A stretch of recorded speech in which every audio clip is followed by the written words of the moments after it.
La semaine dernière, je ne sais pas si vous avez entendu, on a tous entendu, il y a 9 soldats qui sont tombés le même jour. Et un des soldats, il s'appelait Baron. Son vrai nom de famille, c'est Ben Baron. Et sa maman, c'était ma prof d'éco à l'école. Et je devais voyager à Natania, je devais voyager pour aller voir quelqu'un à Natania. Et j'ai dit, bon, Natania, le Ranana, ils habitent à Ranana, cette famille.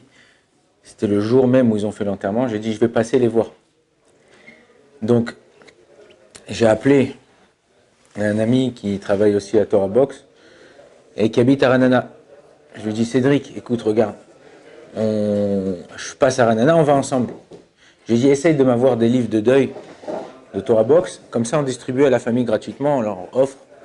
Ils ont souvent besoin de savoir les lois, les machins, les trucs, tout ça. Et c'est très très très important de soutenir. Et c'est pour ça que nous, dans l'âme Israël, pendant la Shiva, c'est important de rester à la maison, d'être en famille, que les gens ils viennent, ils consolent, on raconte des histoires sur la personne, des maasim, des faits pour pouvoir prendre de ces faits-là. J'arrive à Ranana, et il me dit c'est bon, j'ai réussi à avoir des livres, mais pas des livres de deuil, des livres d'histoire, des livres de machin. Je lui dis bon d'accord, alors on va, je lui dis c'est la rue Bar-Ilan.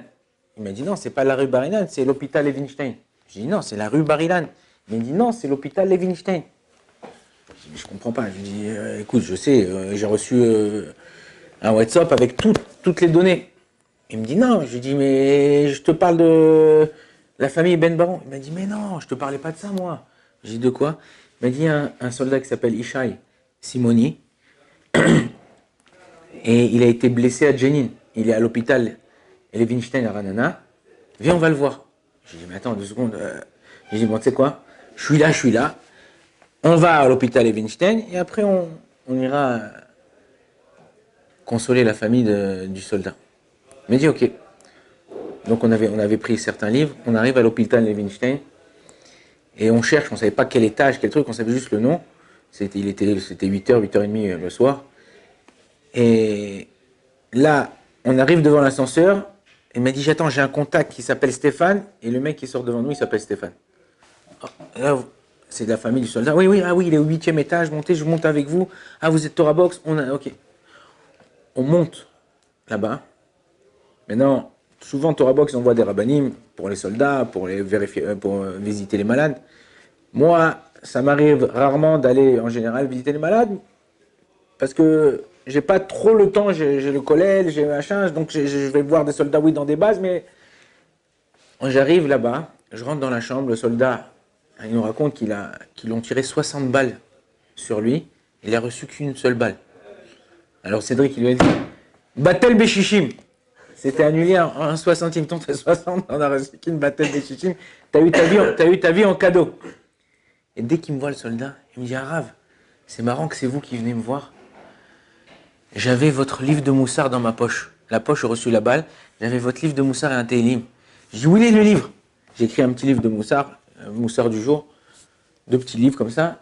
J'ai dit où est le livre? Il m'a dit écoutez, il est plein de sang, je l'ai laissé à la base. Mais je vous promets que dès que je le reçois, je vous appelle, je vous l'emmène. Et là, moi, quand il m'a dit ça, j'avais des frissons. Je dis, Ashgacha Pratit, c'est pas possible. Comment un Kadosh Baruch Hu, je devais même pas venir à l'hôpital, même pas venir cette chose. Et il me dit qu'il avait un des livres que j'ai écrit dans sa poche comme ça. Ça a encore plus renforcé le fait que quand tu vas voir quelqu'un, quand tu parles avec quelqu'un, tu vas voir un juif, tu lui parles, tu lui mets du baume au cœur. Il était fatigué, donc on est resté un peu et on est parti voir la famille. Non, je vous parle c'était ma prof il y a 23, 24 ans. 28 ans, même plus que 28 ans. Ouais, 28 ans à peu près. Je suis rentré, elle était assise, c'était le jour, donc c'était le soir, donc le matin, c'était l'après-midi, c'était l'enterrement, le soir. J'étais comme ça, habillé comme ça, avec le chapeau. Et je lui dis, Madame Ben Baron, vous vous rappelez de moi? Elle me regarde, elle me dit non. Je lui dis, Ancri. Elle dit oui, bien sûr, elle commence à avoir le sourire et tout ça. Tu m'as porté des cafés tous les matins pour que je te mette des bonnes notes. Et elle a commencé à sourire comme ça et tout. Et elle a dit, voilà, tu peux pas savoir le bien que ça me fait de te voir et tout ça. Comment ça va lui, t'as des nouvelles. Et là, j'ai entendu une histoire qui m'a aussi retourné chez elle.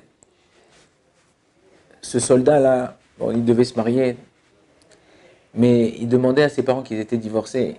il leur demandait, papa, maman, remariez-vous. Il n'y a pas eu d'histoire. Ça veut dire que votre divorce, c'est une malentente. On peut tout le temps s'entendre avec quelqu'un.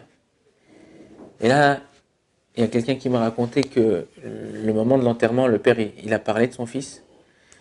Et il a dit comme ça. Maintenant, pour toi, mon fils, et pour l'homme Israël, je vais accomplir ce que tu m'as toujours demandé et je vais redemander ta mère en mariage. Et Kaniré qui vont Bezrat Hashem se remarier. Des fois, il y a certaines personnes qui ne font pas ou qui n'arrivent pas à faire certaines choses de leur vivant. Mais une fois qu'ils sont partis, la force elle est encore plus grande et plus puissante. Et on doit savoir que chaque chose qui nous arrive, chaque chose qui se passe, chaque chose qui arrive depuis Simchat Torah, c'est pas stam, c'est pas pour rien. Demain, Bezrat Hashem, on répondra à une question que tout le monde se pose. Mais encore une fois, savoir. On dit, oui, qu'est-ce que je vais aller voir un mec que je connais pas? Qu'est-ce que je vais consoler une famille que je connais pas? Non. L'homme Israël, c'est pas comme ça. Dans les moments difficiles, on est frères, on est unis. Tout le monde, même les gens qui sont le plus loin, les plus gauchistes possibles, anti-religieux, aujourd'hui, ils voient et ils nous disent, grâce à vous, grâce au Ham Israël, qu'on est unis, Alva, et espérons que ça continue. Et c'est ce qu'il faut faire, essayer de s'unir, essayer de s'aimer, essayer d'essayer de faire un bloc. Parce que quand on dit l'union fait la force, oui, l'union fait la force. Quand tu es uni, toute personne peut atteindre le Ham Israël. Et c'est ça qu'Akadosh Baruch Hu, il attend de nous. Akadosh Baruch Hu, il attend qu'on s'unisse. Alors on est différents, on ne pense pas la même chose, on n'aime pas les mêmes choses, on a des idées différentes, on veut faire des choses différentes, peu importe. Toi, tu es un juif, j'ai le devoir de t'aimer. Ve'ahavta lireacha kamocha. Si on arrive à surmonter nos sentiments, nos envies, comment Akadosh Baruch Hu, il peut dire Ve'ahavta lireacha, tu aimeras ton prochain? Comment? Tu peux t'obliger, je peux attraper une fille et un mec, et je lui dis vous allez vous aimer. Attends, dis-moi, c'est pas mon style. Ouais, non. En vérité, potentiellement, si tu travailles sur toi-même et que tu apprends à donner, une partie de toi, elle va aller chez l'autre, une partie de l'autre, il va aller chez toi. Et à travers le fait de donner, tu apprends à aimer. Et c'est ça qu'Akadosh Baruch Hu nous demande, d'aimer, de donner, d'apprendre à aimer, de partager. Quand on arrive à faire ça, on arrive à s'unir. Bon, Adonai, là, Amen, Amen.